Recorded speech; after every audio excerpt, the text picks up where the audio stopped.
Welcome everyone. Thank you for joining us today for our PRC Saltillo guest webinar. I'm Heather Prenovo. I'm a Saltillo AT consultant and training and implementation team member. I'll be moderating your webinar today along with Bet Waitley Fever and Lisa Tim. We're excited to have Christy Davies with us today to talk about evaluating for AAC through telepractice. Evaluate via Tele-AAC will help you learn about evaluating the AAC through virtual platforms. Next slide, we're going to go through some housekeeping details. If you're having any trouble hearing or connecting to our webinar, you try logging out of GoToWebinar and coming back in. If that still doesn't work, then we will have you restart your computer. Otherwise, you can try contacting LogMeIn, the developers for GoToWebinar, and see if they can troubleshoot that with you. There are training materials in the handouts section of the toolbar. They are available during the class. There are PDFs in there that have your ASHA information, as well as the handout for today and instructions on how to turn in the ASHA CEUs. If you have any questions, please type them into the question chat window. We will be addressing these with the presenter at the end as time allows. On the next slide, we would like, if you have ASHA registry, you will be able to submit the ASHA participation form within the next 15 days to have them register your ASHA CEUs.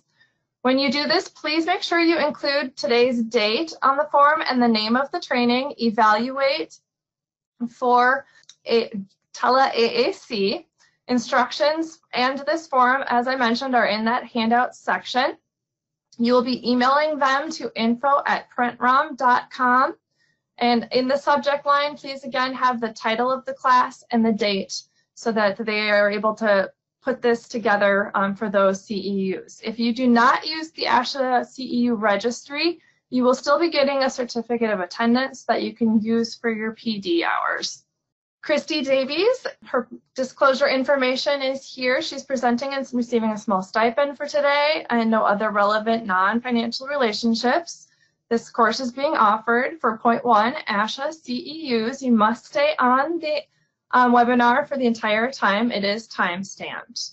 And with that, we want to turn things over to Christy Davies. We appreciate having her here today to share her expertise with us. Christy, here you go. Hello, everyone. I'm Christy Davies, and I just noticed a little glitch that my non-financial, obviously I am an ASHA member, so I apologize for that, and I can fix that. Again, I'm Christy Davies. I am a speech-language pathologist and AAC consultant in the South Jersey, New Jersey area. And now, due to telepractice, we cover all of New Jersey as well. And today I'm going to talk to you about Tele-AAC evaluations specifically via online platforms. So just want to say bear with me because I'm so used to reading body language and I'm so used to picking up on cues. So staring at my screen is going to take me probably a couple slides before I get in my groove. But the one thing that I can say with pure truities is that I find AAC evaluations beyond exciting. The idea of doing it about online, while it can be a scary thing, it's also an exciting venture, but in many different ways. When you realize the lives that we are impacting, with our evaluations and the time with the family online, we feel the reward of getting so much more bang for your buck, if you can think of it that way. And so what I mean by that, and I don't mean to overgeneralize, but primarily the evaluations that I do currently are in the school setting. So we privately, even it's still more pediatric than adult, even though there are, a small percentage of adults. So I am kind of overgeneralizing to that, saying that when I get a call for evaluation in the school setting, the parent has a minimal participation, right? So due to the nature of the evaluation process in a school setting. So I'm not really here to debate that part of it, but what I mean really is that you know, there might be a possible parent interview or maybe a call, maybe even a meeting. Obviously, best practice is to have that meeting, but the 9 times out of 10, that parent's not physically in the evaluation room with you, right? Just like they wouldn't be for some other standardized speech language assessment. Typically, a parent might not be there, or I should say, you know, very rare. So with that said, it's exciting to have the parent or support personnel front and center during the process with Tele-AAC, so they can see my wheels turn, and what I like to refer to as Dr. Housing it. I'm not sure how many of you remember House, but that was one of my favorite TV shows back in the day, right? He was so beyond brilliant in his analysis of medical problems. So when I'm by myself in an evaluation, I keep all that analysis inside. But when I'm doing Tele-AAC evaluations, I have to share what I'm doing, when I'm doing it, and why I'm doing it. And these things are important so that support personnel, the parent, caregiver, whoever it is, they understand my process so they can do what I'm asking, when I'm asking, and how I'm asking it. So the goal of the evaluation is the same, whether it be online or in person or a mix of both, some hybrid format, is we want to facilitate the most effective communication possible across a variety of environments and situations. I think that's clear, right? It doesn't matter if we're in a school, in a clinic, in a hospital, at a home, over the internet. That primary purpose and goal is still the same. The elements are not unique to Tele-AAC. First, again, understanding the client. Second, understanding AAC and its most updated evidence-based practices. And third, the information about the most updated devices and AAC systems. So uniquely, I won't go off on a tangent there, but I do like these elements. I like to think about them because they're not always thoroughly understood or considered or perhaps even respected in that regard. To know our client is to know their community, culture, family outside of their strengths, their areas of need, the communication goals, etc. And this is where Tele-AAC can really kind of gleam and show all those things potentially more, and we'll get into that. Evidence-based practices is saying just that, right? We want to make sure that we are searching ASHA and other related sites for the most up-to-date research on AAC evaluations, and now more particularly AAC evaluations online, which is what we're here today to talk about. Information about devices is always such a sticky situation in my eyes because so many of us are accidentally considering the individuals around the technology we have available to us compared to considering the technology out there to the client's profile and needs. So what I mean is many times I hear, well, I have an iPad, so I just bought a few apps, or my district gave me and the other SLPs an iPad, so we just had to let them know like an app or two to buy, and these apps are very expensive. And so these are the things I hear. So that clearly diminishes the concept of evidence-based practice and knowing all the client's needs and the information about the available AAC systems. Back in the day, not too far ago though, I even heard we have an old Vantage or Vantage Lite, so we use that, referencing they use that over an accent. When really I just thought to myself, how could you assess that, right? The touch screens are so different, the processing speeds are so different. How could you get a clear picture of the client's abilities? So to say the client, you know, fails or what have you, like who's to say that AAC is not appropriate? It's just to say that a Vantage Lite is not appropriate. And so that's our goals there. So a little bit of a comparison, in person versus Tele-AAC. Some of it is obviously stating the obvious, but to start an evaluation in person or online, obviously the beginning's the same, at least for me. You know, the request comes in, whether it be a referral, an insurance, a parent email, phone call, fax, a school district. And so therefore there's a need noticed or known, right? And so there's a fact-finding process that occurs through observations, record review, interviews, surveys sent out, whatever that looks like, that fact-finding, going through all that case history per se. The part that can be a little different between in-person versus Tele-AAC is the observation can now have some differences that are known. So in person, obviously you're observing in real time. Perhaps you ask a question as to why you're observing what you're observing. You obviously try to be, you know, the fly on the wall during an observation, but there is that ability to quickly chime in and inquire for information. It's a brief segment of time. It doesn't matter if you're there for 30 minutes, 60 minutes, or to be honest with you, even 2 hours. It's still brief in the grander scheme, the broader scope. And depending on your business or your evaluation model, you most likely only get one opportunity to observe. And again, it's just a little bit of the reality of it. In a perfect world, yeah, you would go out there a couple times because no one is ever the same in any same day. So with that said, you might not be privy to real-time observation outside of what you saw, meaning, dinner at home, something on the playground, watching TV, a certain lesson, making it up. You saw language arts over math, vice versa, science. If you're doing an evaluation in the clinic, you might not be privy to things at school or home that could be valuable information. So through Tele-AAC, you can ask specifically for the parent to record 2 different scenarios or environments, and you can be the detective as to the communication available at that time, and with those different skills or concerns that you're looking for. I go out of my way not to tell the family that I'm looking for times that are problematic, as I don't want them to paint a picture in my head. Most times families don't always necessarily understand what other areas are a concern or what a communication breakdown looks like. What they think communication breakdown might look like is when it's like absolutely too late, but really there was all these other breakdowns that might have occurred. So taking videos to send for observation is a really great tool that Tele-AAC can really capitalize on. Not to say you can't do an observation via real time over, a online platform with Tele-AAC, but it is sometimes more efficient just to get those videos and be more hybrid-like in that. An in-person evaluation sometimes presents with limiting schedule issues. Say you work potentially, 9 to 3, 8 to 3, 9 to 4, whatever, or geographic difficulties that also come into play with outpatient facilities, university clinics, schools, etc. Whereas obviously sessions online allow for that freedom. Not to say our time is invaluable, but really it's to say that everybody values and respects their time differently, that perhaps you want to work extremely early in the morning or you want to work extremely late at night.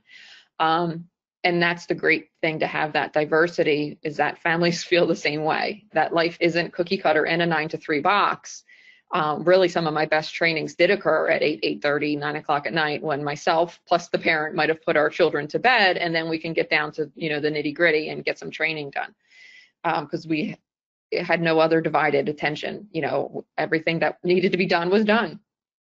And that's really important and a really great thing about the Tele-AAC. Clinical concerns in person versus online for me are definitely a big difference. And what I mean by that, and maybe it's just me, but things are much easier to support in person than they are in line. But it's not to say we can't handle or support families with their technical challenges via Tele-AAC. It just might potentially hold a session momentarily or postpone it until the problem's resolved.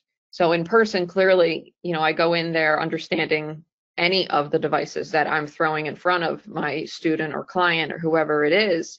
And that's the responsibility on me to make sure that I understand all the technical aspects of whatever it is that I'm evaluating. And I can quickly modify, adapt, or fix a problem most times. If it's online, I have to try to coach somebody who does not have that same knowledge and skill set that I do. So it's not to say it can't happen. It just means obviously we're adding more time, and therefore we need to wait for the problem to be fixed before we can get back to our evaluation process. And our cute, fun-loving little child or client might not want to wait during that. So that could be a little problematic per se with the Tele-AAC.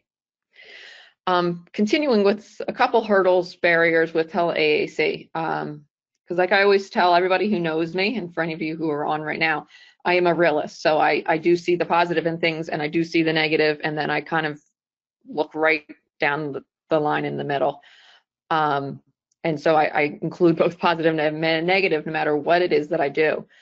And so I understand that when you're thinking about Tele-AAC and evaluations, it's such a broad scope. right? We can talk about eye gaze, we can talk about switch access, we can talk about direct selection, we can talk about a variety, low tech, mid tech, high tech, ASL. There is no one thing that makes AAC, and that's what makes it even more unique to consider our options via an online platform for AAC evaluations. So we're all aware, obviously, in-person evaluations are more optimal for a few reasons for those who have some more of the low incidence concerns. So a few reasons like gross motor,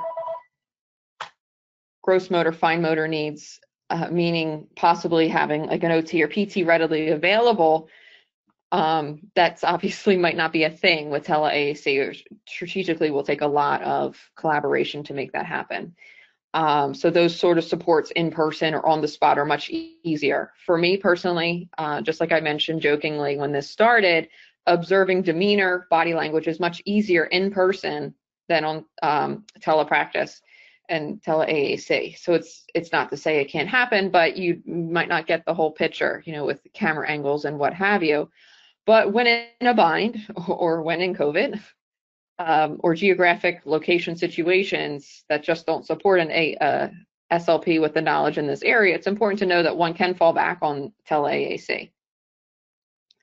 Clearly, an in-person evaluation decreases the stressors of HIPAA and other privacy concerns. You don't have to worry about a signed business agreement, a BAA, or other secure online platforms. I think a lot of us sometimes forget about that piece of it, you know, knowing what kind of Wi-Fi secure setup that they have, you have, etc. Little nuances such as not worrying about who's in your background, or like the phone that just went off in my background because I had an emergency and I'm no longer at my own house. So, you know, you can't predict all the things that might happen. So the people who might show up in your background or in their background who might accidentally hear or see something, why it might not seem like a big deal, you know, depending on where your four walls are or lack thereof, you know, those sort of stressors about privacy, you know, are there more so on tele than they are in person.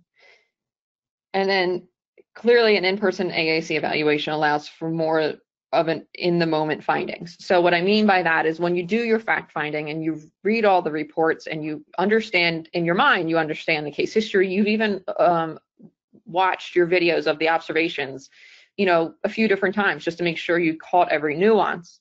You did all that, and yet you still might not know exactly all the pieces that you do. And so the easiest example, obviously, is something as simple as a key guard, or something as simple as you're not changing the hardware, but you're doing a little switch within the hardware, a software setting change, or a user area change, something like that. Not to say that they can't happen with Tele-AAC, but on the spot, you know, I can much more efficiently and very quickly change that if I'm in person. So some things you have to consider, again, is client candidacy. And in normal AAC talk, I despise using the word candidate, and I think we can all agree on that. But when discussing telepractice, there's a time when we have to weigh the pros and cons if this is appropriate, this sort of platform, things to consider, you know, and that's when some of these hurdles might come in. And you can read some of the other ones here with our support personnel. We have to think about the availability of the AAC systems, how time-consuming Tele-AAC, I mean, AAC in general, doing an appropriate evaluation with evidence-based practice, it can be very timely. Doing it via Tele-AAC, as some methods I'll talk about soon, it could be even more, take even more time. So the support personnel, again, I don't mean to offend, but I am an honest person. So the people who call on us, or maybe I should just say me, so the people who call on me can also be the ones who might be part of the hurdle, and they don't mean to be. And I mean that kindly. I also mean that they have a lot of things on their plate, right? Like, again, let's be realistic. And so they might need some mental, emotional support, ample education in this area. They might have tons of questions that might limit our time actually with the client. So therefore, that's where the time-consuming part comes in. We might have to plan other sessions just with the support personnel and not with the client directly. Obviously, the financial bottom line comes into play when we're thinking about all that. And the tips and tricks that we're going to be asking of this support personnel, you know, we really just have to trust that, or they have to trust us, and whatever it is that we're asking of them is for a reason, and that we are, you know, doing or asking certain things, like don't prompt, or prompt a certain way, or please just wait. And when we're providing all these amazing tips, you know, like s'more and all the things, we're doing this for a reason.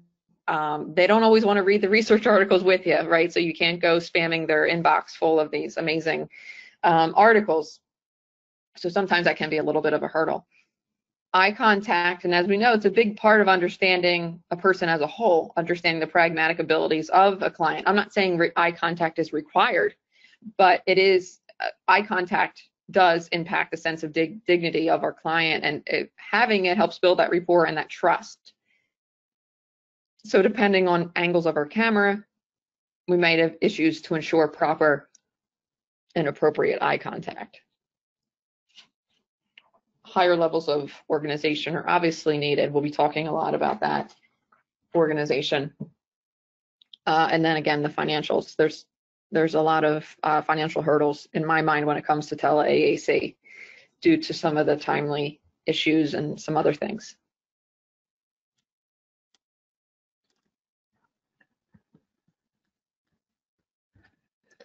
Okay. 1 second as we move on. Let me just close out some things here.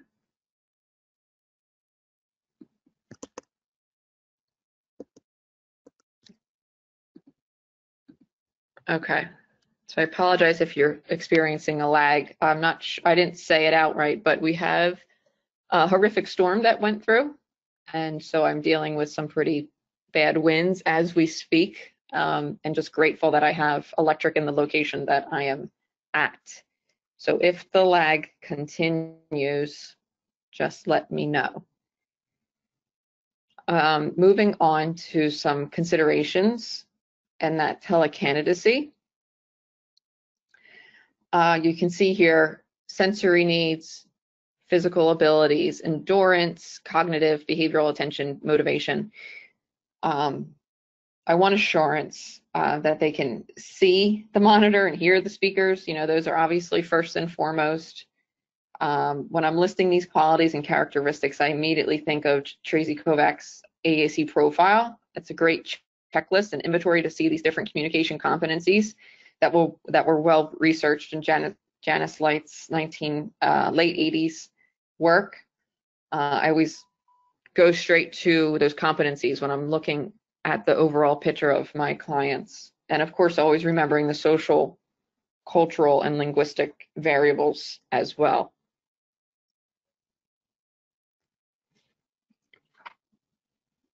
Some of the individuals need proper amplification, perhaps some direct connection to an amplification device like a hearing aid, cochlear implant, what have you. So that's where it's important thinking of the technology that they're using. I have some families who are trying to use their phones. It's the only thing they might have available. And so you just want to make sure that they're making the best choice of a technology to determine the most appropriate ahead of time, because that's really important so that they feel that they're getting the best experience with you when you are having your session. Other things, obviously, speech to text technology might be a great thing to have in place, closed captioning. And Google Chrome has some amazing extensions, or Chromebooks in general, to make this really easy for you. And I do this during my sessions just for that ability. For the visually impaired, we'll need the ability to enlarge images, the cursor size, print, text to speech, which is the opposite, obviously.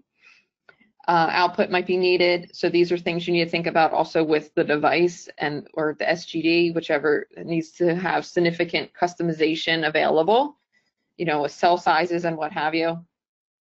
But their technology, before even considering AAC, needs to be ready and available for these needs, these sensory needs that they might have. So again, that's more organization on your end, and the pre-session thoughts that need to be considered.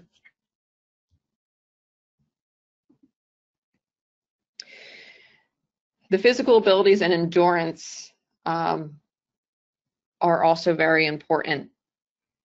So I have some pictures here, you know, with key guard, touch guard, without one. And when shipping a device, I have to obviously take serious consideration of how I'm shipping a device to my clients, you know, with the key guard, without the key guard. And again, this is a little overgeneralized. We're specifically talking about a direct select. I'm not mentioning my eye gaze or any of the other alternative access users right now. But what I find that might be easier is actually shipping it with the key guard on, with whatever setup that I already determined. And the reason I say that is because it's easier to take it off than it is to teach a family sometimes to put it on. And by the time they put it on, we might have lost the attention of our client, and then have to instruct them, the caregiver, on how to not only install it, but then how to rein the client back in. So it's just something to consider. A little tidbit right there is I use the key guard more often than not in the beginning of my evaluation session for a variety of reasons. And then I can always obviously pull it off and rein it back in without the need of that key guard. But there's obviously attention span concerns, movement breaks, sensory needs, all are tied in together. And so you have to have them planned ahead of time, and you need to talk to the family to understand what their needs are so that you can be best prepared. Other things to think about, the behavioral needs need to be addressed and discussed prior. So if the client who is most familiar or comfortable with using a choice board or a first then board, some other kind of token economy, that needs to be discussed with the support personnel or parent, caregiver, whoever it is, the behavioral team even, before, just to ensure that you're ready. And it could be your version of it, or potentially it even needs to be there. So that's a discussion that you need to have ahead of time, because the session will not go well if those parameters are not in place. And there are some online supports, you know, like a visual timer or things like that, that you can have available during the session. And not to make an evaluation session like a therapy session, but in the same token, we need to do what they're comfortable with and kind of familiar with within their routine. Especially if Tele-AAC is so new, I like to try to find some sort of mechanism that feels like sameness to them, that feels like something that they're comfortable and had experience doing in other platforms.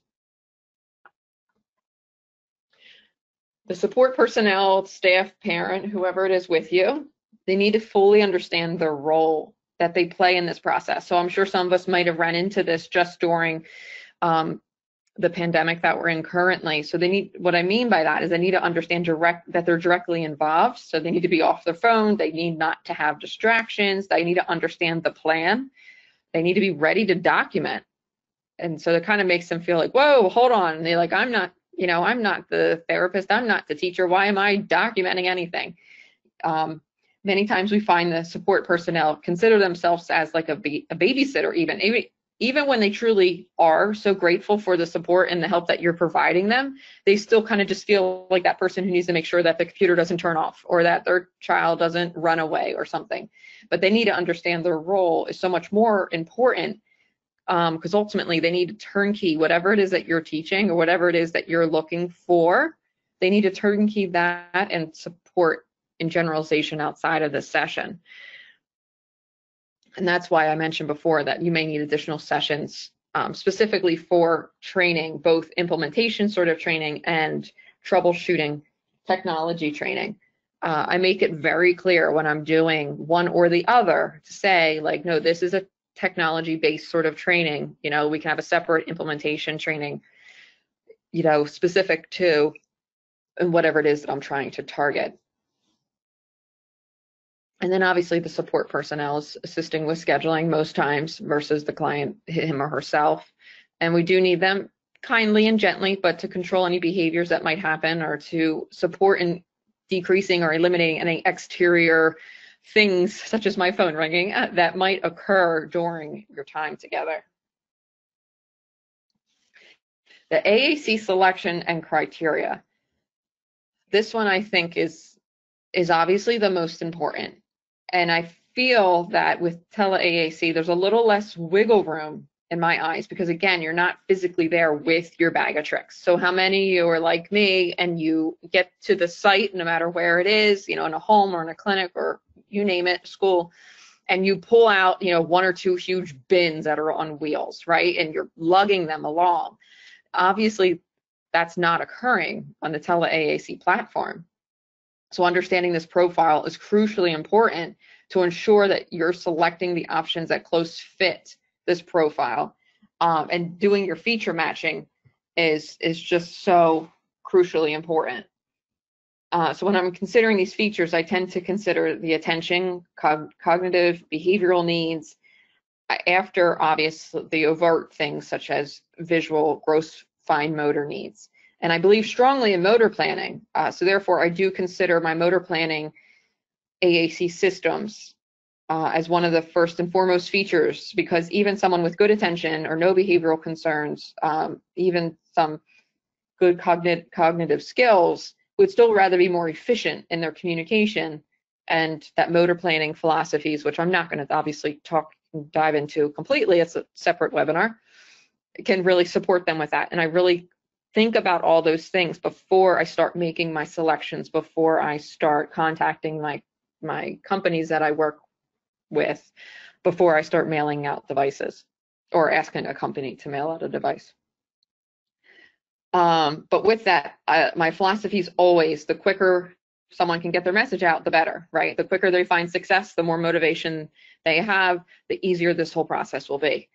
And so that's why I do glean to those systems with motor planning first. But we also have to always consider, durability, lifespan, flexibility of the language system. Whatever language system you're looking at, it's not just about today and not just about August. It's about, and not even just about the 2020-21 school year. It's about the lifespan.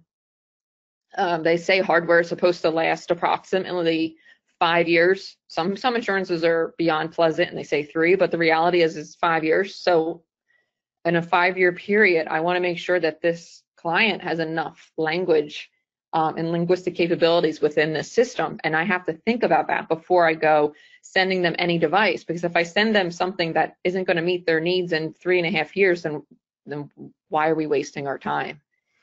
So those are things that I consider. So if I'm not in person, and I have to contact a company and make those calls and make sure I get those systems available, or my own systems that I'm mailing out, these are all things I think about, including the warranties and tech support.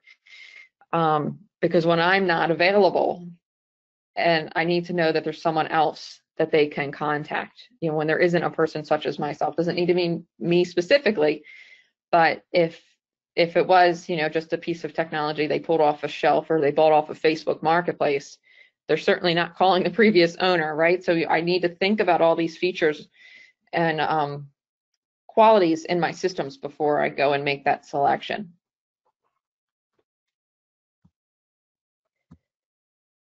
So in the live interactive sessions, in person and online, you getting the documentation, reviewing like we talked about, you organize all that information, you select your video conferencing tool. So obviously here today we're using GoToWebinar. I'm sure we're all very familiar with this system. It's been out for quite some time, with Zoom, Google Meet. So these are the things I was mentioning a few slides back when thinking about HIPAA and thinking about, security compliance. You have to think about which systems provide that for you. I know a lot of families just say like, oh, can we Skype or can we FaceTime? You need to be very careful with that. And those are things I think about. But more importantly, when thinking of the video conferencing tool, I think about the features that tool itself is going to provide me, which we'll talk about in a couple slides. I then go and schedule it. And I know that sounds silly, like of course you schedule it, but when you schedule it, you really want to maybe schedule out a few sessions.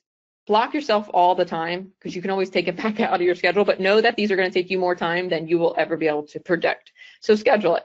You might not even have to tell them all the sessions you scheduled, but just go ahead and schedule it. myself, the way that I've been finding it works best, and everybody's a little different, but I really like to do things myself. So after I decide which equipment I feel that I would like to use, and I am not using my own library that I have, which I know is atypical. I know a lot of clinicians don't have their own library of systems. Then I would contact the company and I have them ship the device to me. I don't want to put it on the families to program the device. I think that adds such an extra layer of stress. So after I get the system, I program it and I immediately send it out to the family. Again, understanding when my scheduled time is. So I need a lot of time between. So I have that shipped to me, I ship it to them. I even, depending on which company it is, and they're gracious enough to give me a return label, I keep that in the box. I explain to the parents they're going to ship it back, not me, most times. And it works really well. I do that pre-teaching that I talked about. So before I even get online with my client, I do that pre-teaching.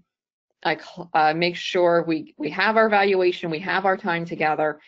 I have on any sort of data collection that's available within that language system, within that AAC system, LAM, language activity monitoring. I'm sure you guys are familiar with LAM, and then obviously realized language and all the things.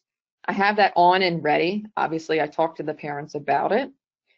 And then I do these steps with another system. So after I have my session and we do the things, obviously, I still need to do what I would do in person.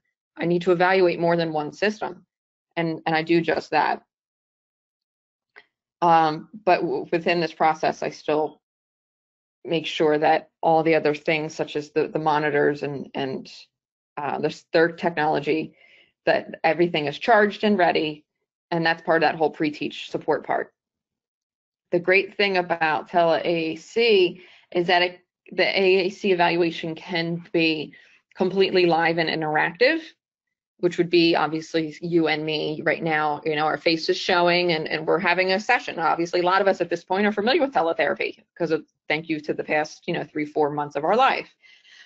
With that, there's also that store and forward concept, which means a little bit, even like I mentioned with our observations that are recorded, is that we can tell them what to do for evaluation per se. Try to do this, mom, try to model eat, try to teach this concept, eat and drink, do it at the mealtime, set this, camera pod that I put in the box with my device and put it on your dining room table and hit record, and then put it up in the cloud and email it back to me.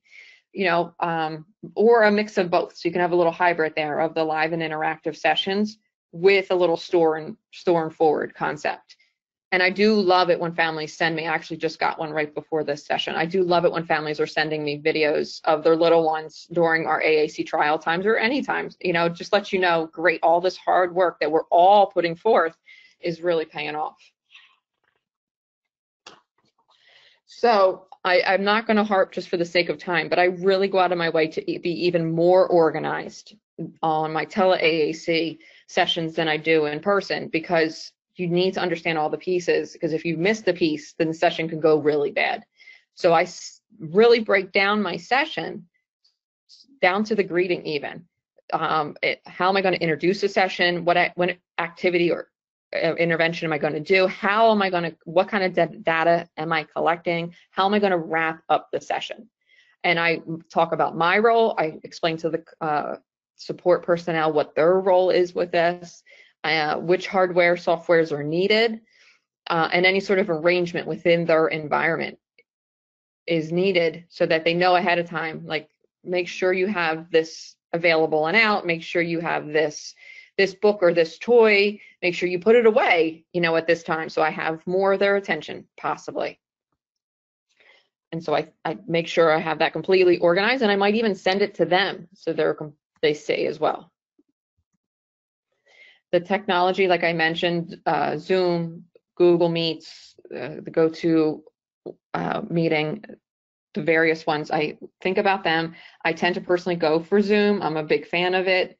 And I don't have such a positive relationship with Google Meets, but that's just my preference. And obviously everybody's very different and unique in that, and that's okay. With that said, obviously, due to the privacy breach that occurred a few months ago, some school districts around me have banned Zoom, even though obviously they did update. but I need certain features, and that's most important for me to be successful, and not just me feel successful, but the family feels successful. I need screen sharing capabilities. That's really important. Document sharing. They're features similar to traditional teletherapy that you guys are obviously getting comfortable with these past few months. But I need them even more so available so that I can screen share my device.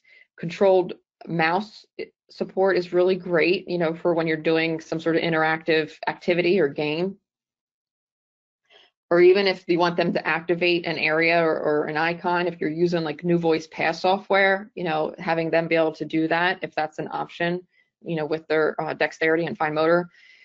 The whiteboard is great for typing and drawing and describing things, both a mixture of text and drawing there for the support personnel and for the client.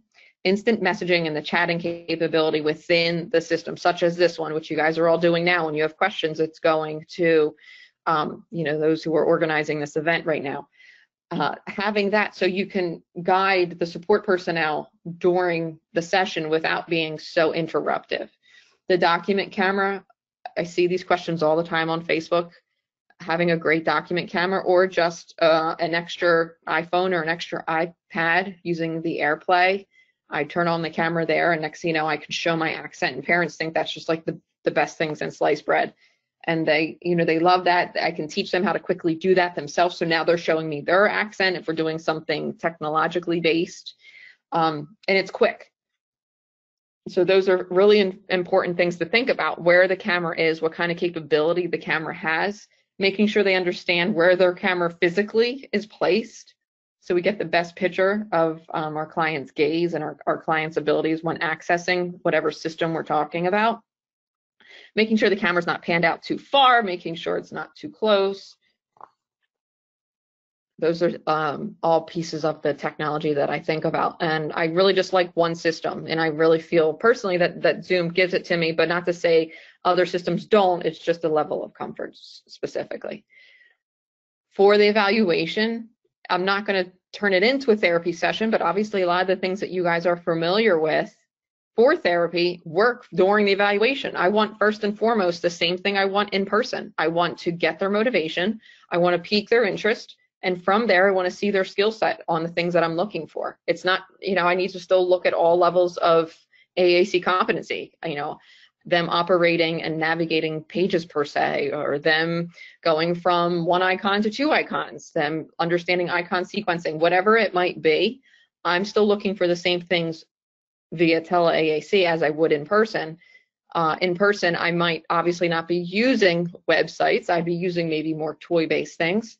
But you can be creative and you can use your own materials. You can ask the family for their materials, ask the family to email you photos, or they can share their photos on their own screen so that you can talk about things that they firsthand experienced. And you can incorporate that right into your evaluation, and things clearly that are motivating for them to want to talk about, they'll be more interested, and they're going to stay with you for a longer period.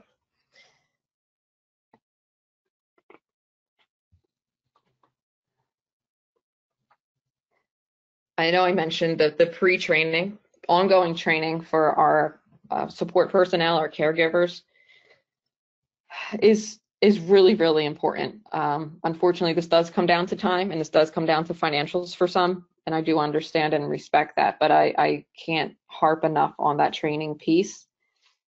Creating videos ahead of time to support some of the things you're talking about is really important. So have it kind of as a little pool or a little library that you can go back to and say, oh, I was talking about this. Let me send you a video of what a good example of what that meant, whether it be, you know, wait time, or whether it be teaching them not to start to navigate to something for their child or their client on the other side. You know, some of the things that you don't realize you need to teach because you could physically show, those are the things you want to make sure you take a video of so that you can easily just send that to them or show it via your screen share. You want to be creative with your your teletherapy tactics, obviously, you want to go over some of that data stuff together. If they really feel like they're a team member and they can see the result of the things they are or are not doing, then they're going to be more invested, and they're going to be able to be in it to win it and stay sustained for all those other sessions that are needed. So whatever the activities that we're doing during those sessions to assess the different AAC system, we need to do it again. After we go through the evaluation with one tool, we're going to need to have a time period on that potentially, and then nail out another system or have it already available, depending on how many devices you ship the first time.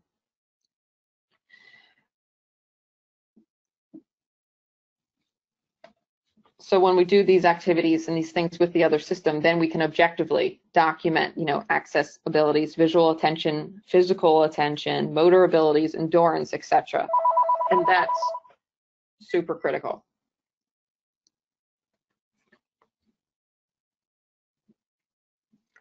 Just like you would in person, you'll want to organize some charts and let people see your intentions. Show them what your plan of attack is and with what words and how you're going to use them. Give them concrete examples, and that will help them along the way. And it helps just take the pressure off of them when they can understand where you're going and where your thought process is. More so, it also helps you be objective, and so you can document better when you're comparing devices A and B. If you were looking at this circumstance or this activity, try to look at that activity with the other device. Or if you're looking at this word, how were they able to access this phrase on the one device? Remember that, because you're going to want to try to do that with the other one, if at all possible.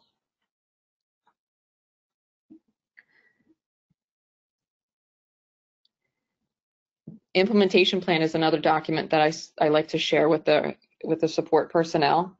And remembering that AAC is fluid and that there's not one system that's always best. So you can still incorporate if they're using sign language or if they're using other sort of modalities or means. It doesn't need to be a speech generating device, but you do need to remember to be explicit, because families are going to ask, well, can they sign over using it, or do they have to use the SGD, things like that. So if you gave examples where it could be okay versus another time where we want to encourage something with voice output, whatever it is, you want to have it spelled out.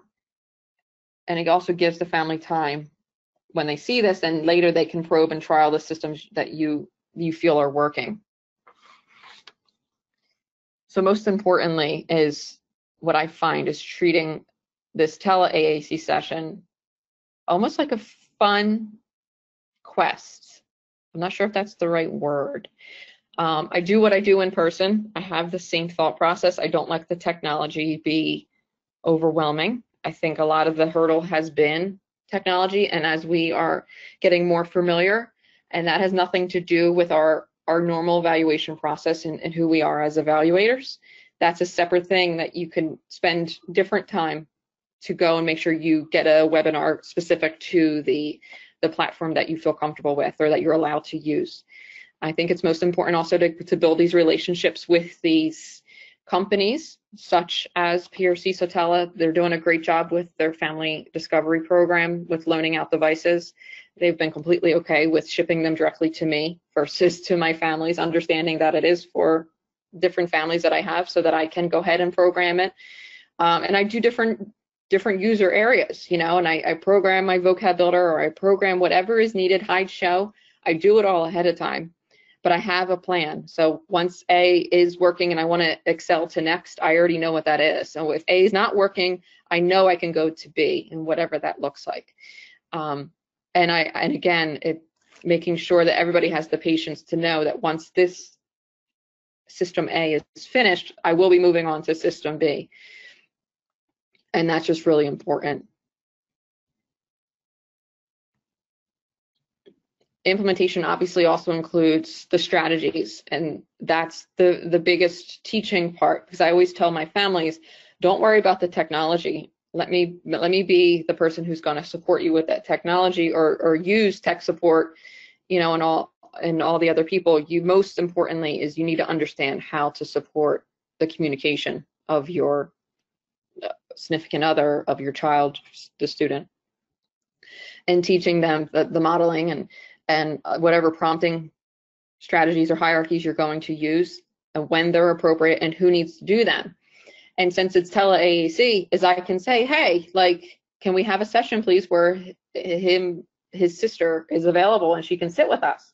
This doesn't have to be just on the support personnel, i.e. the parent. This can be on a larger scope. You know, I have individuals who obviously have 24-hour nursing. If they're all on board and with permissions, there's no reason why I can't pull in the nurse. She's with her potentially more than any other person, right? And that's really important to make sure that we're understanding who all those players are and that they all feel comfortable, because this isn't on any one person. And then in the comments, when I'm able to email this ahead of time to my families, they can write their questions in there, or they can give me examples when it actually did work out. And so it's great to see that. Okay, so we are winding down here. Anybody have any questions for any of that information? Yes, we have a handful of questions for you, Christy. I'm gonna. Sure. And again, I sincerely apologize for the phone. It's not my house and I don't know how to turn it off. No problem. One of the questions that came up was, could you tell us what the LAM stands for again? Language activity monitoring. So most devices this day and age have some sort of data logging, language activity monitoring, LAM, built into the system. So for example, when I'm using the Touch Chat Express with Word Power, when I'm using the Prio LAMP Words for Life, or the Accent with Unity or LAMP Words for Life on the Accent, I turn on the LAM, the data logging, so that I can go and retrieve that information either from the cloud on Realized Language or with the flash drive, whatever it is, depending on which system it is. And it's not just specific to those. There are other systems that have other versions of language activity monitoring or data logging. And I just find that that's really important, because you can see the times it is used. And if you're focusing on, again, in the beginning, I look for immediate mastery. So therefore, if we're looking specifically for just the handful of words that we were targeting, I can see all of that on my LAM. And so I can say, great job, kudos mom and dad, or whoever I'm talking to, like, you really rocked it. I can see when I'm looking at these files that, it was used so much, whether it be through modeling, prompting, or them, the client themselves accessing it. That's its purpose. And so I can look through that, and we use that as a teaching tool during the evaluation process, and also as a way to prove that this device works or doesn't work, because this ultimately comes down to the same evaluation report document that insurances are looking for. So the LAM just gives it more in-depth description as to the success of the trials. Perfect. And then a couple people had asked about if you were positioning your camera to see what they're directly selecting versus using just what you're seeing of them, and have you found a best preference on that during the evaluation? Sometimes for the quick and easy, because again, I do outweigh the pros and cons of how much stress I'm asking of my support personnel. I think that does come into play, when we're thinking of intrinsic and extrinsic barriers. The extrinsic would obviously be the environment and the people in which who are supporting our client. If they can handle it, then I will ask them sometimes to have a camera back there with obviously the system, the laptop or computer system that we're using that already has a different camera as well. Sometimes you just have to take the parent's word of what they're accessing as well. If parent sometimes records things during our session on their end, because you can see things from a different light, because it's not just about their hand or their finger, but sometimes I realized later that he got antsy after I requested this of him, X, and so I wouldn't necessarily be paying attention to that at some given moment. And so being able to come back to that and having that recorded. I mentioned, kind of store and forward concept. So even though they're with me during the session, there still might be a recorded session going on their end, and then I can get that later, and that is helpful too. So depends on the client and depends on the technological savviness that I can teach to the support personnel, but most times it just tends to be directly from the screen. Perfect. And there are quite a few questions that we won't be able to get to, and so we just wanted to let everyone know that we'll pass the questions on to Christy, and she can respond to them as she's able.